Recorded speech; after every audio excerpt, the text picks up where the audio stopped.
दोस्तों आज की इस वीडियो में हम दुनिया के दो ऐसे देशों की सैन्य शक्ति की तुलना करने जा रहे हैं जो एक दूसरे के सबसे बड़े दुश्मन माने जाते हैं। जी हां दोस्तों, हम बात कर रहे हैं इजराइल और ईरान की। एक तरफ है इजराइल जो अपनी हाई टेक मिलिट्री और जबरदस्त इंटेलिजेंस एजेंसी के लिए जाना जाता है, तो दूसरी तरफ है ईरान जिसकी क्षेत्रीय पकड़ और मिसाइल पावर उसे मिडिल ईस्ट की एक बड़ी ताकत बनाती है। आज हम देखेंगे कि अगर भविष्य में दोनों देशों के बीच बड़े पैमाने पर युद्ध हुआ तो किस देश की सेना ज्यादा ताकतवर साबित हो सकती है। इस साल ग्लोबल फायर पावर इंडेक्स के अनुसार हम जानेंगे कि दोनों देशों के पास कौन कौन से और कितने हथियार हैं, और यह भी देखेंगे कि कौन सा देश किस मामले में आगे है। तो बने रहिए हमारे साथ अंत तक, लेकिन वीडियो में आगे बढ़ने से पहले वीडियो को लाइक, शेयर और चैनल को सब्सक्राइब करना मत भूलिएगा। तो शुरू करते हैं। दोस्तों, किसी भी देश की सेना कितनी ताकतवर होगी यह काफी हद तक उस देश के डिफेंस बजट पर निर्भर करता है। इजराइल का डिफेंस बजट लगभग 30 बिलियन डॉलर है, जबकि ईरान का डिफेंस बजट लगभग 15 बिलियन डॉलर है। इजराइल अपने बजट का बड़ा हिस्सा एडवांस टेक्नोलॉजी और आधुनिक हथियारों पर खर्च करता है, जबकि ईरान का बजट अपेक्षाकृत कम है और इसका ज्यादा फोकस बैलिस्टिक मिसाइल और इंडिजीनियस ड्रोन टेक्नोलॉजी पर निर्भर रहता है। दोस्तों, इस साल ग्लोबल फायर पावर इंडेक्स के अनुसार 145 देशों की सूची में इजराइल की सैन्य शक्ति 15वें स्थान पर है, वहीं ईरान की सैन्य शक्ति 16वें स्थान पर है। दोस्तों, अगर दोनों देशों की सेनाओं की बात करें तो यहां बड़ा अंतर देखने को मिलता है। इजराइल आर्मी में लगभग 1,70,000 एक्टिव सोल्जर है और 4,65,000 रिजर्व सोल्जर है। वहीं दूसरी ओर ईरान आर्मी में लगभग 6,10,000 एक्टिव सोल्जर हैं। और पैरामिलिट्री फोर्सेस की बात करें तो दोस्तों इजराइल के पास लगभग 35,000 जबकि ईरान के पास 2,20,000 पैरामिलिट्री फोर्स है।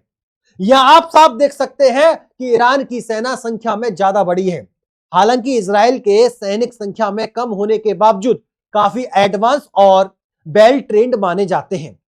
अब बात करते हैं एयर पावर की। दोस्तों, आधुनिक युद्धों में एयर फोर्स सबसे अहम भूमिका निभाता है और यही वह क्षेत्र है जहां इजराइल को ईरान पर बड़ी बढ़त हासिल है।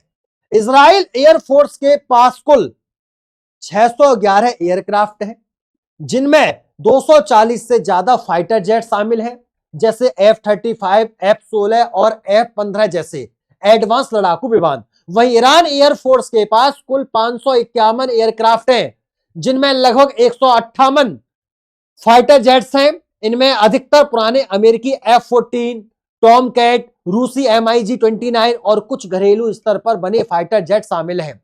इजराइल की वायुसेना पूरी तरह से मॉडर्न है और उसे यूनाइटेड स्टेट का पूरा समर्थन प्राप्त है, जबकि ईरान के पास अभी भी पुराने और सीमित लड़ाकू विमान हैं। इसके अलावा इजराइल के पास 13 ट्रांसपोर्ट एयरक्राफ्ट हैं, 38 डेडिकेटेड अटैक एयरक्राफ्ट हैं, 159 ट्रेनर्स हैं, 19 स्पेशल मिशन एयरक्राफ्ट हैं और 14 एरियल टैंकर्स हैं। वहीं ईरान के पास 87 ट्रांसपोर्ट एयरक्राफ्ट हैं, 21 डेडिकेटेड अटैक एयरक्राफ्ट हैं, 103 ट्रेनर्स और 10 स्पेशल मिशन एयरक्राफ्ट हैं और 6 एरियल टैंकर्स हैं। अगर हेलीकॉप्टर की बात करें दोस्तों, तो इजराइल के पास कुल 147 हेलीकॉप्टर हैं, जिनमें से 48 अटैक हेलीकॉप्टर हैं। इजराइल के पास दुनिया के सबसे खतरनाक AH-64 अपाची हेलीकॉप्टर मौजूद है। वहीं ईरान के पास कुल 128 हेलीकॉप्टर हैं, जिनमें से केवल 13 अटैक हेलीकॉप्टर हैं, जिनमें बेल AH-1 कोबरा जैसे हेलीकॉप्टर शामिल हैं। अब बात करते हैं इसके नवल पावर की। दोनों देशों की नौसेना खुले समुद्र में सीमित भूमिका निभाती है, लेकिन फिर भी यह एक महत्वपूर्ण हिस्सा है। इजराइल नेवी के पास कुल 62 वॉरशिप हैं, वहीं ईरान नेवी के पास कुल 107 वॉरशिप हैं। इजराइल के पास 5 सबमरीन हैं, 7 कॉर्वेट्स हैं और 46 पेट्रोल वेजल्स हैं, जबकि ईरान के पास 25 सबमरीन हैं, 60 फ्रिगेट्स हैं, 3 कॉर्वेट्स हैं और 21 पेट्रोल वेजल्स हैं। अगर बात की जाए दोस्तों ग्राउंड पावर की, तो इजराइल के पास 1300 मेन बैटल टैंक्स हैं, 3,598 आर्म्ड व्हीकल हैं 352 सेल्फ प्रोपोल्ड आर्टिलरी है, 171 टाउड आर्टिलरी है और 183 मोबाइल रॉकेट सिस्टम है। वहीं ईरान के पास 1713 मेन बैटल टैंक्स हैं, 6582 आर्म्ड व्हीकल है, 352 सेल्फ प्रोपोल्ड आर्टिलरी है, 2070 टाउड आर्टिलरी है और 1570 मोबाइल रॉकेट सिस्टम भी है। तो दोस्तों अब बात करते हैं सबसे खतरनाक हथियार मिसाइल सिस्टम की। ईरान के पास बड़ी संख्या में बैलिस्टिक और क्रूज मिसाइल हैं, जिसमें सहाब सज्जिल और फतेह 110 जैसी मिसाइलें शामिल हैं। इनकी रेंज लगभग 2000 किलोमीटर तक मानी जाती है, जो इजराइल तक आसानी से पहुंच सकती है। वहीं इजराइल के पास जेरिको थर्ड बैलिस्टिक मिसाइल है, जिसकी रेंज काफी ज्यादा मानी जाती है।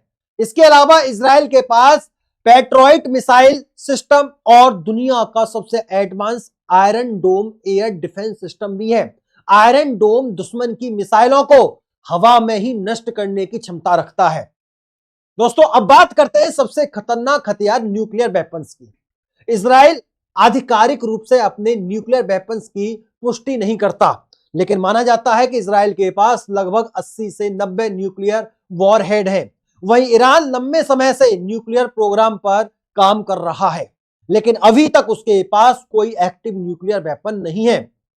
अगर बात करें साइबर वॉरफेयर और इंटेलिजेंस एजेंसी की, तो इजराइल की मोसाद दुनिया की सबसे खतरनाक और सक्षम एजेंसी में गिनी जाती है। मोसाद दुश्मनों के ठिकानों को पहले ही खत्म करने की क्षमता रखती है।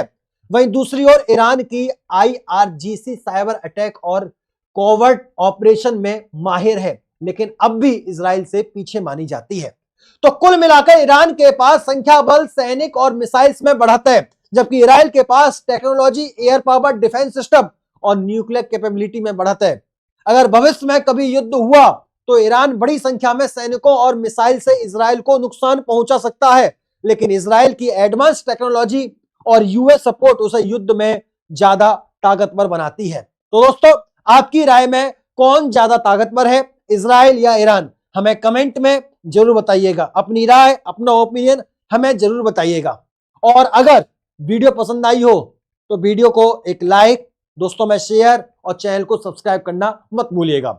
फिर मुलाकात होती है ऐसी शानदार, दिलचस्प, बेहतरीन वीडियो में। तब तक के लिए नमस्कार, राधे राधे, राम राम, जय श्री राम, जय हिंद, जय भारत, वंदे मातरम।